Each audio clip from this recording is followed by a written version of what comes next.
Hysén Zmiani, një figurë e shuar e futbollit shqiptar, ishte i ftuar në emisionin Megasport nga Altin Sulçe në aty CNN. Zmiani ka komentuar edhe mbi temën e shumë prekur të Armando Brojës, duke dhënë mendimin e tij sa i përket situatës së sulmuesit shqiptar pas golit të shënuar të Burnley.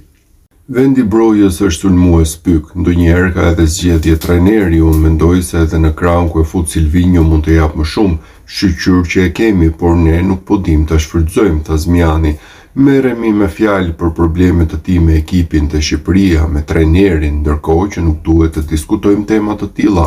Armando duhet të jap maksimumin ku do të luajë te Shqipëria dhe unë ndoshta nuk do të kisha dëshirë të luaja si mbrojtës i djathtë, por aty e kanë parë të arsyeshme dhe aty kam luajtur. Armando Broja i sheh gjërat më me pozitivitet pas golit të tij të parë me fanellën e Burnleyt, të cilin e ndihmoi të merrte një barazim ndaj Bournemouth. Sulmuesi në një intervistë të dhënë për mediat e klubit ka vlerësuar se ai dhe ekipi kanë dëshirën dhe urinë që duhet për të synuar mbijetesën në elitë. Bournemouth është një skuadër shumë e mirë, e dim këtë, janë shumë të vështirë për t'u përballur, i kemi parë disa nga rezultatet e tyre në këtë sezon, janë gjithmonë konkurrues edhe ndaj ekipeve të mëdha, ndaj padyshim janë një ekip i vështirë dhe për ne ishte ndeshje e vështirë, por siç e thash, të marrësh një pikë që është e mirë pas 7 humbjesh është një ndjesi e mirë për ne si një grup, pasi është diçka mbi të cilën të mund të ndërtojmë. Thuaj se e harruam se si ndjehesh, por ishte një ndjesi fantastike që të siguronim një pikë dhe të shihnim para si grup. Padyshim një ndjesi fantastike për mua, por edhe i gjithë ekipi ishte i kënaqur, të gjithë ishin të përfshirë, ndaj ndoshta paraqitja nuk ishte më e mira që kishim, por sa i përket rezultatit ishte i mirë për ne që të ndërtonim mbi të dhe të krijonim një ecuri. Kemi pasur shumë vendosmëri në të gjithë ndeshjet që kemi luajtur, jo vetëm në këtë ndeshje. Ishte ndeshja në transfert ndaj Manchester United ku humbëm me 1 gol diferencë, ndeshja në shtëpi ndaj Liverpoolit ku humbëm me 1 gol të vonë. Kanë qenë disa ndeshje, edhe me Fulhamin humbëm me 1 gol dhe mund ta shihje që ishim konkurrues, kishim cilësi, dëshirë, uri, bashkim që të qëndrojmë në Premier League. Si një skuadër, si një grup me djemt çdo ditë, unë mund ta shoh te çdo kush, të gjithë duan të mbijetojmë. Ky është kampionati më i mirë dhe padyshim që të gjithë duam që të jemi pjesë e këtij kampionati dhe të luajmë në të. Ndaj siç e thash, të luftojmë në çdo ndeshje që të kemi mundësi dhe shpresoj që tani, pas këtij barazimi dhe kësaj pike, të ndërtojmë vazhdimsi. E kemi parë se sa shpejt ndryshojnë gjërat dhe ne do të qëndrojmë të bashkuar duke shpresuar që të ndryshojmë gjërat, tha Broja në prononcimin e tij. Armando Broja i dha barazimin ekipit të Burnleyt ndaj Bournemouth. Pika ishte mjaft e rëndësishme sepse erdhi pas 7 humbjeve radhësi dhe goli realizuar në minutën e 90 ka ndezur atmosferën të Burnley. Trajneri i këtij ekipi, Scott Parker, është paraqitur në konferencën për shtyp para ndeshjes me Evertonin dhe ka folur për rëndësinë e golit të shënuar nga sulmuesi shqiptar. Ishte një gol masivisht i rëndësishëm për ne, padyshim individualisht për Armandon, por edhe për ne, në përgjithësi ishte një rezultat i madh për ekipin, sepse ishim në një ecuri me 7 humbje radhasi dhe po shihnim një tjetër humbje. Është edhe ana psikologjike, padyshim ka shumë për të përmirësuar, por ishte një rezultat i madh për ne, u shpreh trajneri i Burnleyt Scott Parker. Trajneri i Burnleyt Scott Parker ishte i gëzuar me faktin që skuadra e tij kishte arritur që të merrte pikë në një transfer të komplikuar si ajo ndaj Bournemouth e vendosur nga goli në minutën e fundit i Armando Brojës, por teksa i ka thurur elozhe zëvendësuesve si Broja që lanë shenjë në këtë sfidë, ai ka theksuar se këta lojtarë hynin në fushë me dëshirën për të bërë mirë. Mendoj se ne kemi pasur gjithmonë luftën brenda nesh dhe dëshirën, por ne duhet të merrja këto vendime sot për të mirën tonë dhe që të mundoheshim që të merrnim një rezultat të mirë. Me djem që u futën si zëvendësues, u thash jemi në një përleshje këtu dhe kur je në një përleshje duhet ndonjë ingredient i veçantë. Më dhan çdo gjë që kërkova dhe jam i lumtur për këtë grup të ri që po përjetojnë gjëra me shumë mundësi për herë të parë në karrierën e tyre. Marcus Edwards bëri mirë, është një lojtar që mund të krijojë gjëra për ne. Isha shumë i lumtur për Armandon gjithashtu. Qartësisht jam I sigurt se ai ishte I zhgënjur që nuk e nisi si titullar këtë ndeshje, por jam shumë I kënaqur me të dhe Markusin. Jam I kënaqur me këta djem që po futen dhe kanë një impakt në lojë dhe I duhen dhënë meritat. Mendoj se tregon shumë për këtë grup lojtarësh, tha Parker pas ndeshjes.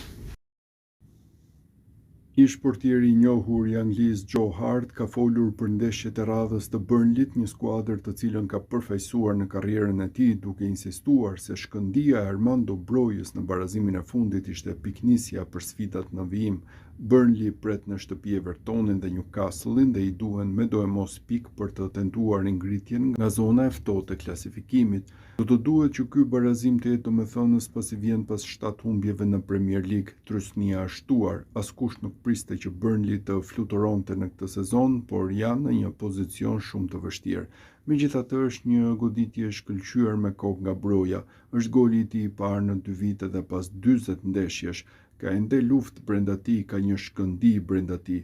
Kjo është ajo që duhet të marrim me vete nga kjo sfidë. Janë 2 ndeshje në shtëpi që po vinë, një moment I rëndësishëm për Burnley, të ish portieri përfaqësueses angleze. Armando Broja ishte lojtari I javës për Burnley pasi me golin e tij dha barazimin e ekipit të Premier Ligës ndaj Bournemouth. Sulmuesi I kombëtarës shqiptare u shfaq mjaft I lumtur me një mesazh për tifozët e Burnleyt pas ndeshjes. Jam shumë I lumtur që shënova golin e parë, do të thotë shumë për mua. Shpresoj të ketë qenë e njëjta gjë edhe për ju. E pash reagimin tuaj dhe do të thotë shumë për mua. Jeni të mrekullueshëm. Faleminderit për tifozët që u udhëtuan në transfer dhe këdo që na ka parë. Do të thotë shumë për ne që morëm këtë pikë. Shpresojmë të kemi vazhdimsi duke nisur nga sot dhe të ecim përpara. Faleminderit shumë, u shpreh Broja në mesazhin e tij. Goli për sulmuesin e kombëtares në Angli mungonte prej 2 vitesh. Burnley ndërkohë mori pikë pas 7 humbjeve radhazi në kampionat. Trajneri I Burnleyt Scott Parker ka qenë I lehtësuar pasi ka parë skuadrën e tij të dilte me një pikë nga fusha Bournemouth në barazimin 1-1 që u vulos nga goli I Armando Brojas në minutën e 90. Sulmuesi shqiptar nisi ndeshjen nga stoli, ashtu si edhe Marcus Edwards, I cili dha asistin për këtë gol të tij dhe trajneri Scott Parker ka pranuar me humor pas sfidës se tani pret kritika sepse nuk I futi të dy që nga fillimi I ndeshjes. Ishte shumë trysni mbi ne dhe padyshim e theksova dhe në konferencën para ndeshjes që kemi qenë shumë pranë rezultatit në ndeshjet e tjera dhe kemi posuar gola idiot. Ndaj ky progres kishte diçka te ne sot që më pëlqeu dhe shkuam në këtë drejtim dhe morëm diçka nga ndeshja që ishte shumë e kënaqshme, edhe pse në fundin e ndeshjes nuk I dihet kurrë. Goli nga 2 zëvendësues, një kontribut masiv, nuk e dia do të marrë lëvdata për këtë, me shumë mundësi do të jetë e kundërta, me shumë mundësi do të më pyesin pse nuk I futa nga fillimi dhe e kuptoj këtë, por vlerësim maksimal për 2 djemt absolutisht, jam super I lumtur për ta, tha Parker pas ndeshjes që I dha fund serisë prej 7 humbjeve radhazi në kampionat të Burnleyt. Burnley po kalonte ditë të errëta në Premier League, ishin plot 7 humbje radhazi, ndërsa edhe një sot do të bënte që të barazonin në rekordin më negativ në historinë e klubit sa u përket humbjeve radhazi në kampionat. Armando Broja me golin në minutën e 90 kundër Bournemouth shpëtoi Burnley. Vetë sulmuesi shqiptar nuk realizonte në Angli prej 2 vitesh, ku është penguar edhe nga dëmtimet. Vlerësimi për Brojën pas ndeshjes ishte 7.2 nga SofaScore, ndryshe edhe nota më e lartë për lojtarët aktivizuar nga Burnley. Broja e preku 13 herë topin, ndërsa u aktivizua në minutën e 65 të ndeshjes. Gjatë kësaj kohe fitoi edhe duelin në ajër, ku shënoi edhe golin. Armando Broja u kthye te goli në Angli pas një mungese të gjatë. Sulmuesi kombëtares shqiptare realizoi në minutën e 90 për t'i dhënë barazimin Burnleyt ndaj Bournemouth. Sfida e Premier Ligës u mbyll 1-1. Është e pabesueshme, por Broja nuk shënonte gol në Angli që nga 6 janari I vitit 2024. Aso kohë Chelsea u përball me Preston në kupën FA Cup, ndërsa Broja realizoi në fitoren 4-0 të bluve të Londrës. Goli në Premier League ndërkohë mungonte nga 2 tetori I vitit 2023. Kjo kohë gjatë prej 2 vitesh është e kushtëzuar dhe nga dëmtimet që Armando Broja ka kaluar. Brojën duket se u thye një mallkim. Interesant është fakti se gëzoi pikën e parë me Burnley që po shkon drejt rënjes nga kategoria. Në 10 ndeshje të mëparshme ku ka fituar minuta, Broja ishte larguar vetëm me humbje nga fusha e blertë.